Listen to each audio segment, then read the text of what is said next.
You know, there are moments in television that you watch and you just, you enjoy them. Right. You appreciate the writing. You like the acting. You are entertained. And then there are moments that physically hurt to watch. Yeah, absolutely. Moments where the audio creates this massive pit in your stomach, where the tension is so tight, you feel like your own chest is going to snap. And you realize you aren't really watching a crime drama anymore. You're watching a horror movie. Exactly. You are watching a horror movie. Welcome to the Deep Dive. I am your host, and I am beyond excited to get into this one. And I am your resident analyst for this deep dive. And yeah, excited is one word for it. Terrified might be the other. Hey, yeah, terrified works too. Because today we're dissecting what might be the most stressful 60 minutes of television ever aired. We are looking at Breaking Bad Season 4, Episode 11. Just hearing the title gives me the shivers. Crawl space. Crawl space. Even saying it makes you want to gasp for air a little bit. Yeah. And honestly, it really should. This isn't just another hour of the show. No, it is a masterclass. Yeah. And for you listening at home, you know, we don't mess around. We have a massive stack of notes here today. Yeah. We have got the shooting script. We have frame-by-frame breakdowns from Inverse and the AV Club. We also have critical reception data from IGN and The Ringer. We are going full forensic on this Full one. forensic. Yeah. Because our mission today isn't just to recap the plot. If you were listening to this, you probably already know what happens. Walter White completely loses it. We know that. Right? We know that. But our goal is to figure out how the showrunners took three completely different genres: a cartel war movie, a slapstick tax audit comedy, and a claustrophobic psychological thriller, and literally smashed them all together to break Walter White. A genre collision. That is really the perfect way to describe it. And by the end of this deep dive, I think we are going to prove that this specific hour, even more than the series finale or the famous Ozymandias episode, is the actual spiritual death of Walter White. Spiritual death. I love that phrasing. Because the man who climbs out of that hole in the floor at the end, that is someone else entirely. It really is. Yeah. So let's unpack this. We have to start right where the previous episodes left us. We aren't in Albuquerque to begin with. We are south of the border. We are in the immediate aftermath of Salud. Right, picking up the pieces right after the mass poisoning of the cartel. The context here is just so vital. Gus Fring, the calm, collected chicken man, has just pulled off his master stroke. The absolute ultimate power play. Exactly. He has poisoned the entire leadership of the cartel, including Don Eladio. But you know, he had to poison himself to do it. Right, which makes it a Pyrrhic victory in the immediate sense because he is dying, or, well, he would be if he hadn't prepared for it like he always does. And that preparation is staggering. The scene opens in this makeshift emergency room. And I want to pause on the production design here because it tells us so much about who Gus is. Yes, the tent. We are in the middle of a dusty, dirty environment in Mexico, but inside this structure, it is perfectly sterile. It is high-tech. It is precise. It is basically a mobile hospital. It is. And look at who is actually in there. Gus is recovering thanks to his insane preparation, but Mike Ehrmantraut, Mike is in really bad shape. He took a bullet. He took a bullet, and the source material notes that while Gus recovers with this almost supernatural speed, which is just so Gus, by the way, Mike is totally grounded, he has to stay behind in Mexico for a week to heal before he can travel. And that detail is everything, because that creates a very specific, a very dangerous vacuum. Because usually Mike is the buffer. Right. Mike is the cool head. If Mike is stuck in a bed in Mexico, who is the only able-bodied person left to drive the getaway car? Jesse Pinkman. The kid. Yeah. The guy who is supposed to be the massive liability. Yeah. The guy they literally brought along just to cook the meth is now the getaway driver. And this completely shifts the power dynamic in a way that Walter White has no idea about yet. Back in New Mexico, Walt thinks Jesse is being killed or enslaved. But here we see Jesse driving Gus Fring. He is the protector now. Which is wild to see. It is wild, and there is a key piece of dialogue here that we absolutely have to highlight. Jesse is told explicitly that he is taking over the lab, he is the new cook, he has graduated. But, and this is the key leverage point, Jesse exerts the only real power he has left. Yeah. He tells Gus, he says, I will do it, but you cannot kill Mr. White. He insists on it. You do not kill him. It is this moment of profound loyalty that stands in stark contrast to everything else happening. Yeah, because Jesse has every reason to let Walt die at this point. Every reason. Walt has been manipulative, he has been abusive, he has been secretive. But Jesse draws a firm line in the sand. It is tragic, really. Because Jesse is saving Walt's life at the exact moment. Walt is back home convinced Jesse has betrayed him. The dramatic irony is off the charts. It really is. But before they leave Mexico, before they cross that border back into the chaos, we get a scene that really displays the sheer cruelty of Gus Fring. Oh, the visit to the nursing home. This scene gives me chills every single time. Gus takes Jesse and goes to visit Hector Salamanca.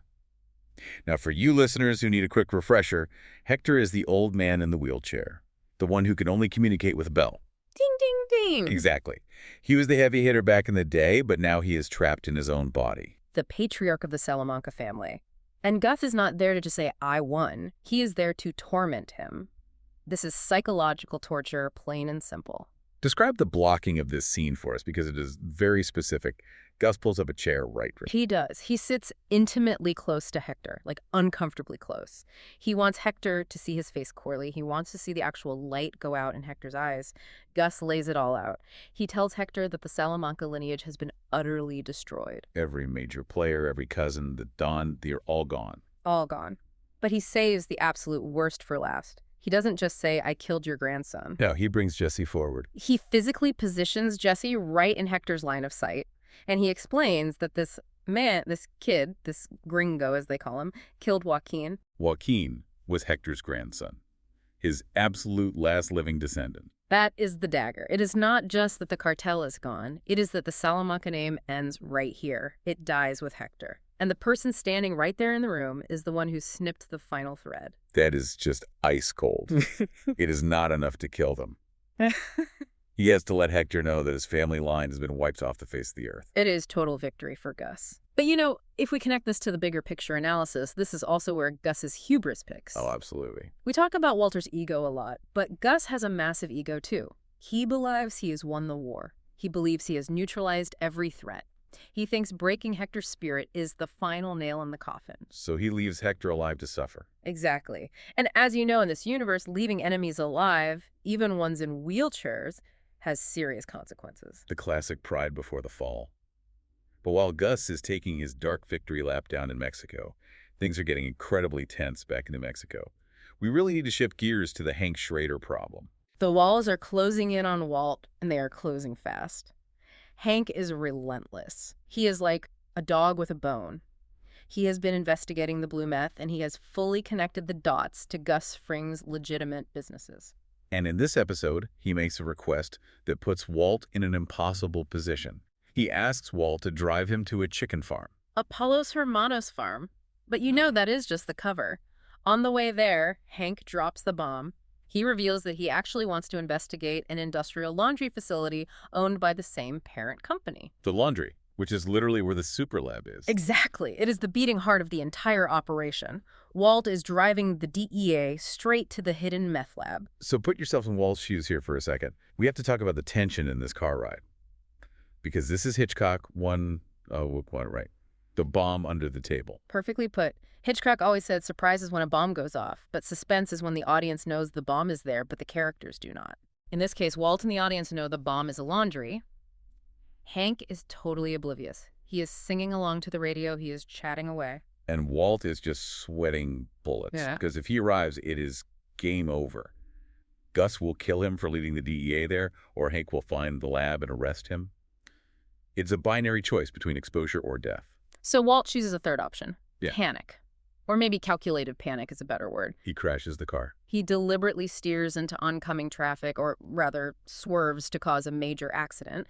It is a desperate physical act. We see him grit his teeth and just yank the wheel. It is brutal to watch. The car smashes up, the airbags deploy, and the source material mentions that Hank is injured, though minorly. He has got a neck brace on later. But the crazy plan works. They do not get to the laundry. They do not, but the consequence of that crash is severe. And I do not just mean the car repair bill. This is the absolute end of Walt's ability to monitor the DEA investigation. Right, because up until now, Walt has been the inside man. He has been literally driving Hank around, steering him away from clues. Exactly. But after the crash, Hank realizes he cannot rely on Walt anymore. Walt is too skittish. He is too dangerous behind the wheel. So what does Hank do? He buys a specially adapted van so he can drive himself. Which means Walt is now blind. He was using those drives to steer Hank away from the truth, and now he is completely cut out of the loop. He bought himself a day, maybe two, but he lost his entire intelligence network. And while Walt is out there crashing cars to save his meth empire, There is a subplot bubbling up that feels at first like just a nuisance. Yeah. But it turns out to be the catalyst for the entire tragedy. We have to talk about Ted Beneke. We have to, and this is where that massive genre shift happens. We go from the high-stakes thriller of the car crash to, well, almost a sitcom. A very dark sitcom. So for the listeners, Ted is Skyler's former boss, and while they had a thing. But the issue right now is money. Ted is in really deep trouble with the IRS. Right. He owes $617,000 in back taxes and fines. Skyler trying to keep the IRS from looking too closely at her own finances, which would expose the car wash and obviously the meth money arranged for Ted to get the money. Right. She gave it to him, pretending it was an inheritance from a fake aunt. She basically handed him a get-out-of-jail-free card. All he had to do was write a check to the IRS. But Ted being Ted, he did not pay the IRS. No, he bought a Mercedes.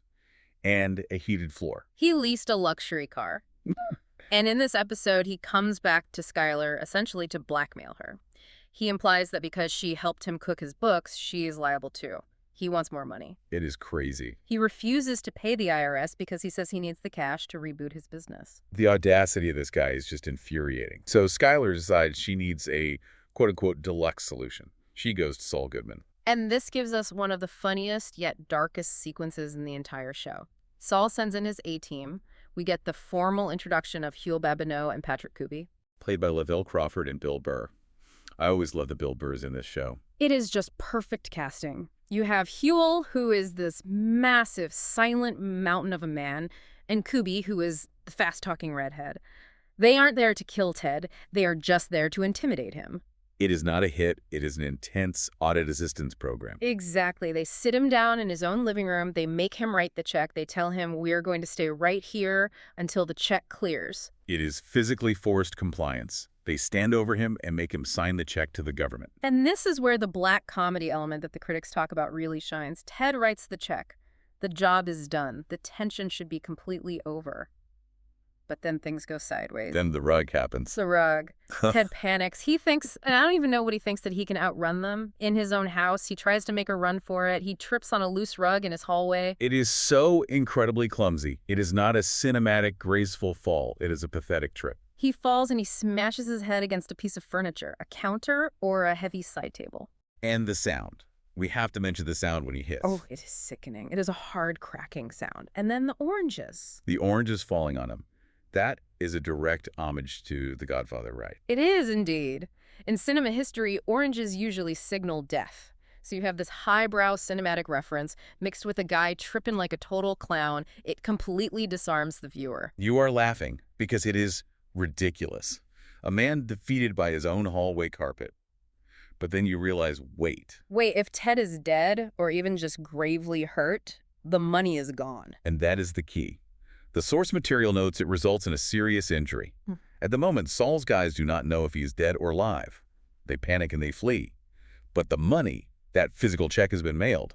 And this isn't just a funny side story. This is the exact hinge upon which the entire series turns. The ultimate butterfly effect. We have to remember the exact number. $617,000. That is money that Skyler took directly from the crawl space.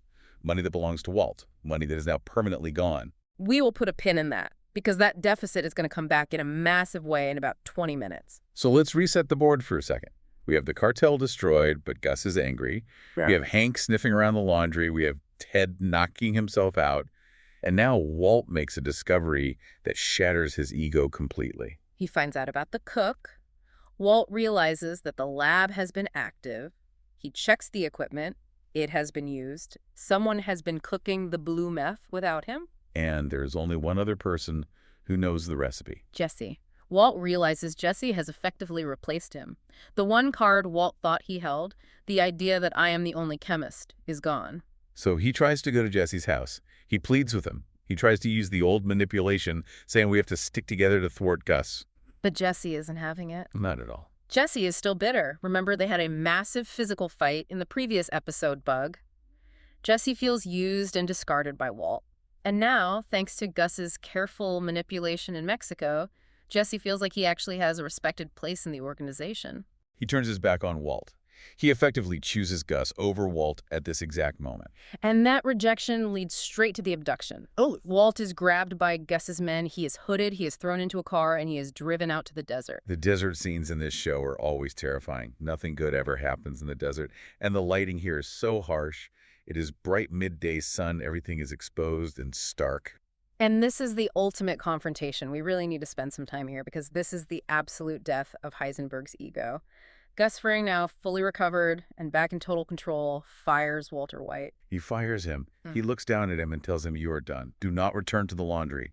Do not speak to Jesse." But Walt, being Walt, thinks he still has cards to play. He assumes Gus cannot kill him because Jesse won't allow it. And he is right, partially. Gus admits that Jesse is the only reason Walt is still breathing. But then Gus pivots. He says he is going to deal with Hank. He says Hank has become a liability and needs to be handled. Which means death. Gus is explicitly saying he is going to murder a DEA agent. And when Walt protests, when he tries to stand up to Gus and say, "You cannot do that," Gus delivers the line, the threat. I will kill your wife. I will kill your son. I will kill your infant daughter. It is so chilling. The specific mention of the infant daughter. It strips away any lingering pretense that Gus is just a strict businessman. He is a monster. This is the moment expert analysis always points to as the ultimate breaking point. For 4 entire seasons, Walt has believed he is the smartest man in the room. He believed he was the danger. Right. But here in the desert, on his knees with a bag having just been pulled off his head, he realizes he's nothing. He's an employee who has been fired, and now his entire family is marked for execution if he steps one single toe out of line. He is no longer an asset. He is just a loose end. Exactly. And that realization triggers the climax of the episode. We are heading right toward the crawl space. So Walt is in full-blown panic mode. He rushes to Saul Goodman's office. He basically barges in.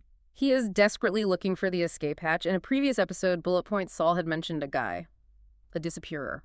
The vacuum cleaner repairman. Right. It is a deluxe service, new identities, a new location, a completely fresh start. But it costs an absolute fortune. Saul tells him it is going to cost $500,000 cash just to move a family of 4. Saul hands him the card. It is kept locked in a safe. It is a very specific procedure. You call the number, you say the code words about a dust filter for a Hoover Max extract, and you have to have the cash ready. Walt also forces Saul to do something else here, right? Yes. He makes him call the DEA. Yes. He knows he cannot save Hank himself, and he cannot be seen warning him. So he forces Saul to place an anonymous tip to the DEA, warning that Hank is a target again. He's buying time. Exactly. He is trying to get DEA protection for his family while he gathers the cash to run away. So the clock is ticking loudly. Walt rushes home. The house is empty, or so he thinks. He goes to the hallway closet. He opens the hatch in the floor. He descends into the crawl space. This is where he has been meticulously stashing the bricks of cash all season. He starts throwing them into a bag. He is frantic. He is covered in sweat. The lighting down there is dim. It is dusty. It feels suffocating. And then he stops. He is counting the stacks, and he realizes something is terribly wrong. The deficit. He does not have enough. He is short. Skyler walks in. She hears him rummaging. She comes to the opening of the crawl space. Walt looks up at her, covered in dirt and sweat, and asks the question, where is the money? And this is the massive collision we talked about earlier. The Ted Beneke plotline crashes headfirst into the main escape plan. Skyler admits it. She gave the money to Ted. She starts explaining, I did it for us. I did it to protect us from the audit. But Walt isn't hearing the justification. He is doing the math in his head. The money is gone. The escape route is fully closed. The threat from Gus to kill his infant daughter is now immediate, and he has absolutely no way to stop it. And this brings us to the breakdown, the moment. It starts as a scream. A guttural, terrifying scream of pure anguish. He is lying on his back in the dirt, just screaming at the ceiling. But then the scream changes. It morphs. It slowly turns into this cackle, this rhythmic, maniacal laughter. It creates this deeply terrifying contrast. You have Skyler standing above the hole looking down. She is terrified. She is physically backing away. She sees her husband completely unraveling before her eyes. And while he is laughing, the phone starts ringing. The soundscape here is just brilliant. You have the laughter, which sounds broken like an engine trying to turn over and failing. And you have the phone ringing endlessly. Skyler finally answers it. It is Marie. And Marie is completely terrified, too. She's calling to say the DEA just got a tip. The cartel is coming for Hank. Agents are on their way to the White House right now to protect them. The irony is suffocating. The threat to Hank is real, but the tip actually came from Walt. The protection is coming, but the protection traps Walt there. He cannot run now, even if he had the money. And meanwhile, Walt is laughing because he realizes the grand cosmic joke. What is the cosmic joke in your view? The joke is that he earned the money to save his family.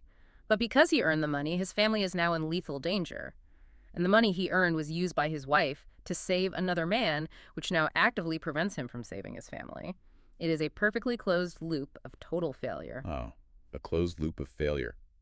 That is heavy. John Hutchinson from Inverse analyzes this exact scene perfectly. He points out the camera work. The episode ends with the camera slowly panning upward away from Walt. Yeah, moving straight up toward the floorboards.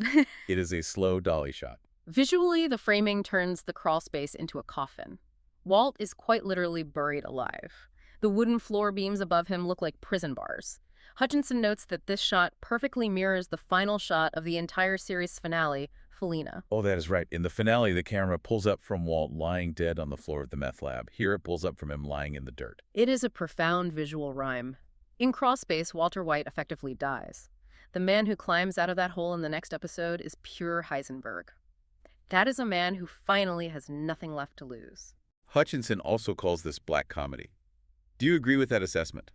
I really do. It is the textbook definition of black comedy. The situation is horrific. Genocide of a family, threats of child murder.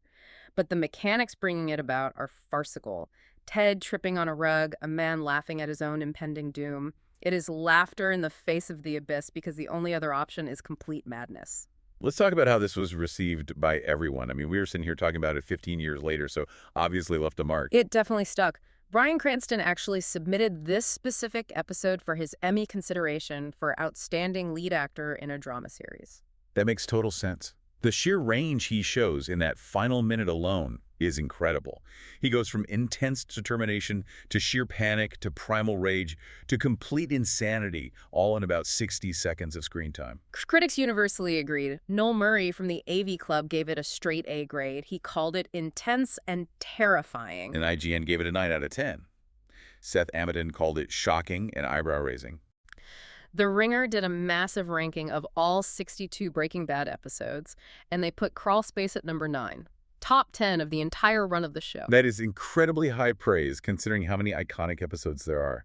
You are competing with Ozymandias' face-off Phoenix. It is. Hutchinson even called it the show's most underrated moment, praising the mise en scène, the arrangement of everything in the frame, the dirt, the harsh light filtering down the framing of Skyler's terrified face versus Walt's manic face. So when we look at this episode as a whole, it really is the grand pivot point. Absolutely. Before Crawl Space, Walt is fighting for dominance and control. After Crawl Space, he is strictly fighting for survival. It permanently shifts the genre. We are no longer watching a guy build a secret business. We are watching a horror movie where the monster is coming to the house. And the monster isn't just Gus Fring. The monster is the consequences of their own choices. You know, it's funny. We spend so much time talking about Gus, the massive cartel, the super lab, the DEA. But when you really break it down, the one thing that truly destroyed Walter White in this episode was a rug. That is the perfect provocative thought to leave the listeners with today. Think about that butterfly effect.